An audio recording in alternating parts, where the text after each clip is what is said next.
Message for Aries today. Aries, this is for you. I need one message lang dito. Okay, Aries. I need message for Aries. You have 2 of Cups. Okay. Meron kayo nire-research, guys. How to improve pa my money. Okay. Nagtitingin-tingin kayo maybe sa mga libro, sa internet. Okay, how to improve pa my money sa inyong Aries. Kayo nadidealing sa inyong soulmate o sa isang tao malayo sa inyo. Maybe malayo. Sa ibang lugar. Malayo sa inyong lugar sa ngayon. Maring ito ay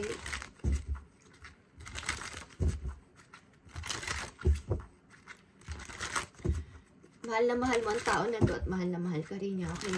Nadidealing kayo sa isang person na dagat ang pagitan. Dagat ang pagitan. Malayo, guys. Malayo sa inyong person nyo. Ilan sa inyo? Aries. I need message for Aries. Ilan sa inyo nag-iisip-isip how to improve pa my money? Okay. Paano pa dadami ang money ko?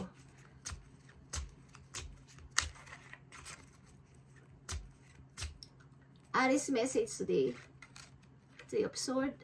Yeah. Nasasaktan kayo dito sa relation na to. Bakit? Ace of Swords. Yeah. 10 of Pentacles.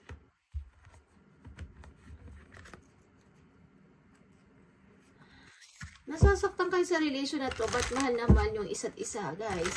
Maaring ito ay tapos na at may gustong makipagbalikan. But ito ay hindi niya makalimutan ang person na to.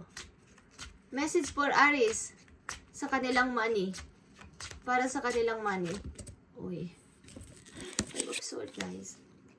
Para sa kanilang money, sa kanilang career o sa kanilang trabaho. 10 of Wands, mahirap. Nahirapan kayo sa inyong trabaho. Maybe company or sa inyong sahod. Okay, Queen of Wands is here. 5 of Cups is here. Okay.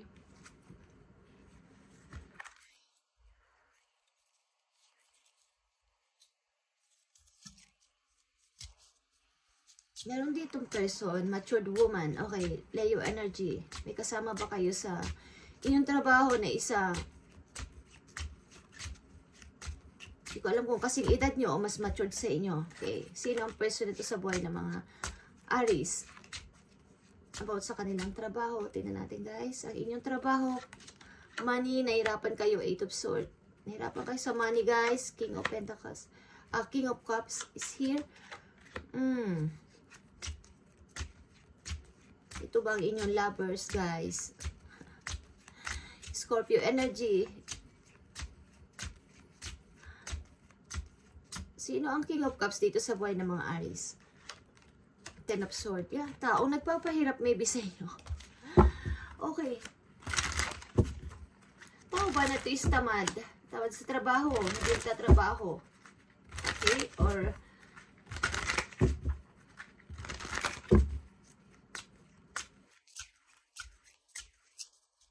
Aries, message for Aries.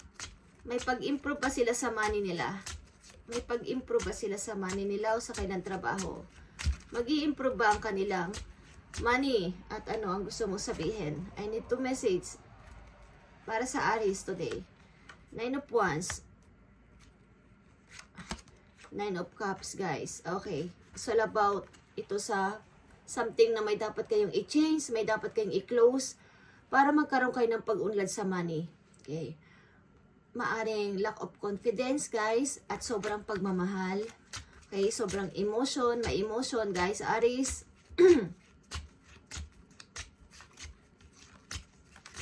Ano mga dapat nilang iwasan o gawin? Dapat nilang iwasan. Para sa Aries, 2 of Pentacles, guys.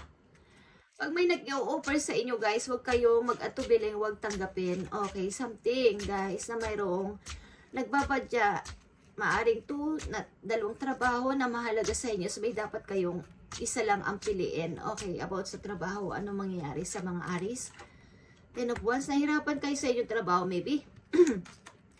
Queen of Cups is here. Nagtitiisan nyo inyong trabaho, maybe. Nagtitiisan nyo bagamat mahirap ilan sa inyo. Aries, I need message for Aries. Sa kanila, money, how to improve pa.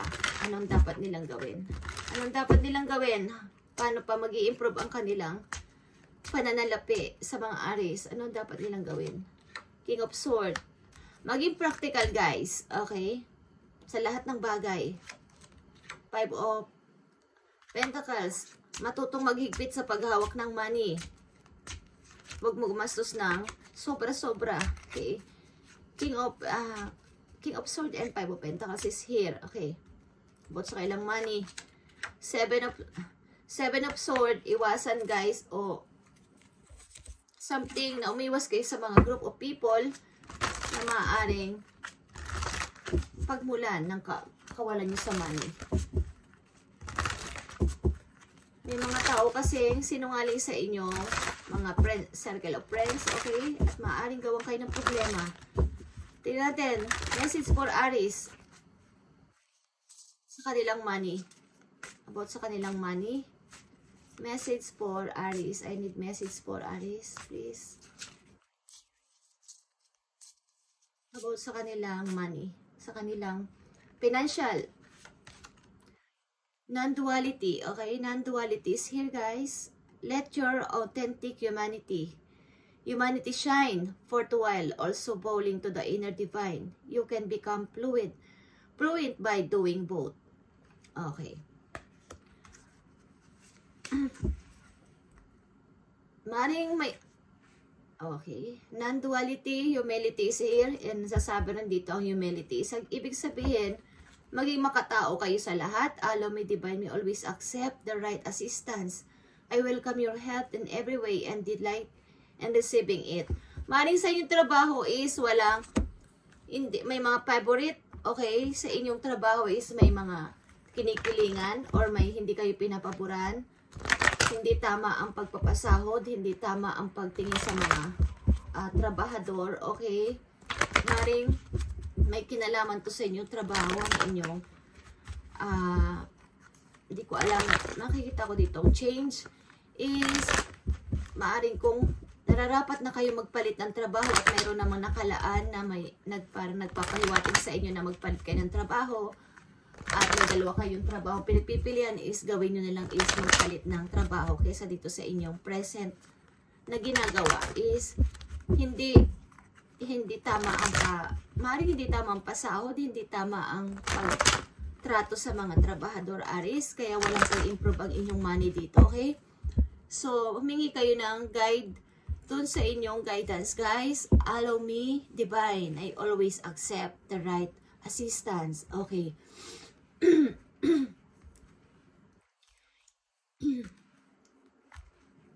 Tingnan natin, message for you. Maring na hinihirapan kayo, nasusupukate na kayo sa inyong pinapasukan trabaho or ano man yan, pabrika or what, guys, company, kung ano man yan, guys. Okay. Non-duality, hindi tama, hindi okay ang mga tao sa inyong paligid, maybe. Message for Aries today. I need message for Aries. Manifest your dream, Aries, okay? Manifest your dream. And this is a number 1, guys. You ready to go, Aries? There's no need to additional preparation. Take the first step towards the changes you desire. Okay? Meron kayo talagang gustong baguhin. And punong-puno na ang inyong dibdib. Gusto niyo na sumabog. Gusto niyo na ng pagbabago. Minsan, nag-iisip kayo ng alternative path. Or parang, nandun kayo sa gitna ng good and bad. Okay. Mabilis ang pagbabago. Okay, guys. Ipag-pray nyo yan, guys. And humingi kayo ng assistance sa inyong guidance na huwag kayong mapunta dun sa bad side. Okay? Maring may mga mabilis ang pagbabago but hindi naman ito maayos, Aries. Okay. Nakita nyo to. Even if there is small step, kahit maliit lang na step, Aries, is mayroong mangyayaring pagbabago. Notice sign that guide you in the right direction, Aries, as well as resources and support that miraculously appear. Okay. Mayroong mga tao sa inyo na maaari tawag dito, parang blessing in disguise, kung naniniwala kayo doon, guys. Mayroong mga magpapahiwatig na tao na i-help kita, Aries, or galing sa isang kaibigan o galing sa isang person na inyong ka-relation or nagugustuhan kayo is, mayroong mga ganyan, guys, na mangyayari sa inyo at mag-a-appear sa inyong landas na mayroong mag-help sa inyo ng parang blessing in disguise. Hindi nyo aakalain, parang miracle. Okay, is, huwag ninyong ignorin ang sign na ganito sapagkat ito ang magiging daan